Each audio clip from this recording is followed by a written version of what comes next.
Imagine a land rich in resources, but its people live in poverty. This is the reality of many African nations, victims of a new form of exploitation, carbon colonialism. As we delve into the 21st century, we are witnessing a new form of exploitation that is emerging on the global stage. Termed as carbon colonialism, so it's time to be awakened and learn what this holds for Africa.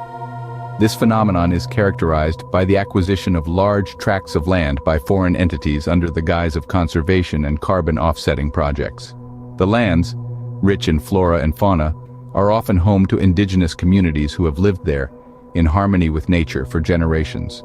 One such case that has recently come under spotlight involves the Dubai-based company, Blue Carbon. The Liberian government, in a bid to combat climate change, agreed to sell a significant portion of the country's land to this company for conservation purposes.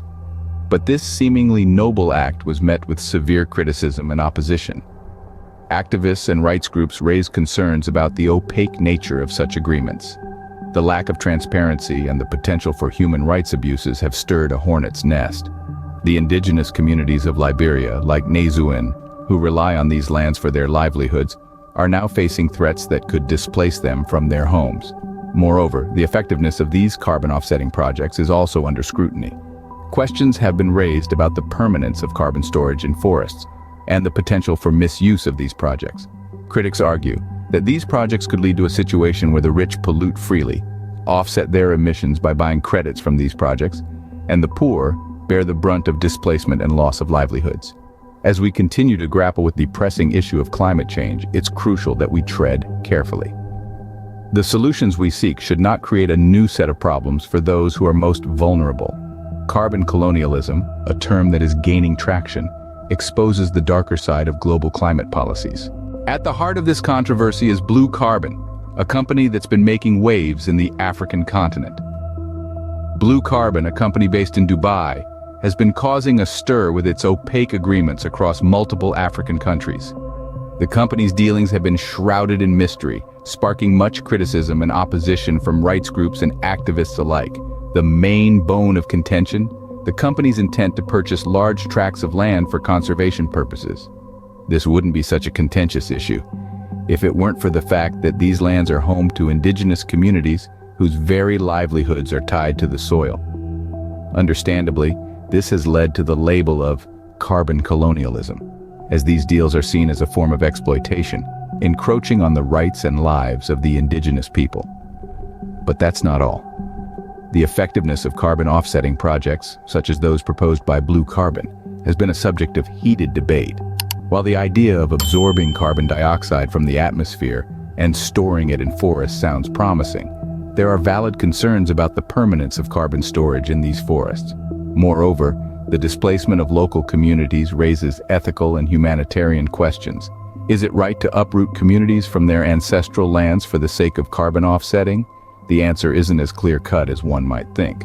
The Liberian government, for one, has put the Blue Carbon deal on hold. They're currently working on developing rules for selling carbon credits that strike a balance between environmental goals and the concerns about indigenous rights and alternative livelihoods. While the goal is conservation, the means raise many questions. Beneath the canopy of the Liberian forests, the Nazuan community faces a looming threat. Right in the heart of Africa, this indigenous community, like many others, grapples with the reality of a future that teeters on the edge of uncertainty. Their land, their homes, their very livelihoods are under siege, not by the forces of nature, but by the seemingly benign hands of conservation. Imagine waking up one day to find your house, your ancestral land, sold off to foreign entities in the name of saving the planet. The irony is almost palpable. This is the harsh reality for the people of Nazuan. Their land, their source of sustenance, their identity, at risk of being swallowed by the insatiable maw of carbon colonialism. But let's not forget, this is not just about land. It's about a way of life, traditions passed down through generations, a deep-seated connection with the earth that no amount of money can replace. It's about the right to live in harmony with nature, free from the fear of displacement. Yet amidst this turmoil, there is a glimmer of hope. The Liberian government, once the catalyst of this threat, is now stepping up to the plate. They've put the Blue Carbon deal on hold, aiming to strike a balance between environmental goals and the rights of their indigenous people. They are working tirelessly to develop rules for selling carbon credits. Rules that prioritize not just the preservation of the environment, but also the protection of indigenous rights and alternative livelihoods. It's a step in the right direction, a beacon of hope for communities like Nizuin. But the journey is far from over.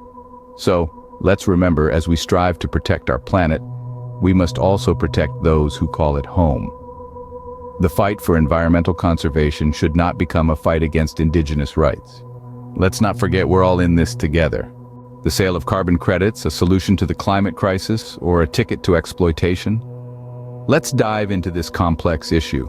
Carbon credits, in essence, are a tool utilized in our fight against climate change. They offer a way to offset emissions by investing in projects that reduce carbon dioxide or other greenhouse gases elsewhere. It's like a trade-off mechanism, where industries or countries that exceed their emission limits can purchase these credits from those who emit less. Moving over to Liberia, we see the government grappling with this very mechanism. They're working to establish rules for selling carbon credits, an effort that could potentially help mitigate global warming. But it's not as simple as it appears. The carbon credit system has sparked intense debates. On one hand, it's seen as a potential solution to environmental challenges, enabling nations to meet their climate goals without stifling economic growth. It provides a financial incentive for countries and companies to reduce their emissions, and the funds generated can be invested in green technologies and sustainable practices. On the other hand, there are significant concerns about the social implications of these schemes. The very communities that are often most affected by climate change are also at risk of displacement due to carbon offsetting projects. This includes indigenous communities who have a deep connection to their land and depend on it for their livelihoods. In the case of Liberia, the government is trying to strike a balance. They are aiming to prioritize environmental goals while also addressing concerns about indigenous rights and alternative livelihoods. It's a delicate task, to say the least. The challenge lies in ensuring that the pursuit of environmental conservation does not come at the expense of human rights and social justice. That brings us to a crucial question. Can we find a way to combat climate change without infringing on the rights and livelihoods of local communities?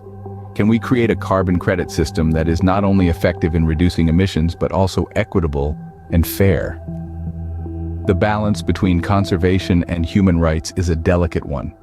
It's a balance that we must strive to achieve as we navigate our way towards a sustainable future. Carbon colonialism is not an isolated issue, but a global concern. This is not a story confined to the borders of Liberia or the African continent. It's a narrative that echoes across the globe, finding parallels in controversies like the Terra Carta Pledge and the BP's VLSFO fuel scandal. Let's take a brief look at these instances. Prince Charles' Terra Carta, a nature pledge aiming to protect climate and biodiversity, has been caught in a whirlwind of debate. The inclusion of BP, a major fossil fuel producer, stirred up controversy due to their involvement in the Wakashio oil spill in Mauritius. This highlights the risks associated with the shipping industry's environmental impact and the urgent need for stricter regulations. Moving on to the BP's VLSFO fuel scandal, it raised concerns for its environmental impact and safety standards. Despite promises made, questions remain unanswered regarding the fuel's properties and the handling of the spill. The lack of transparency and cooperation in providing fuel samples for investigation has only further fueled criticism.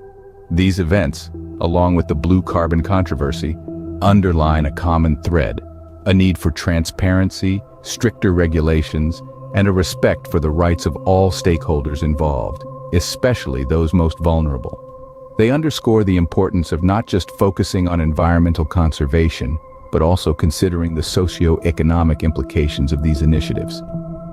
The global implications of carbon colonialism reach far and wide, affecting not just the environment, but also the livelihoods of indigenous communities.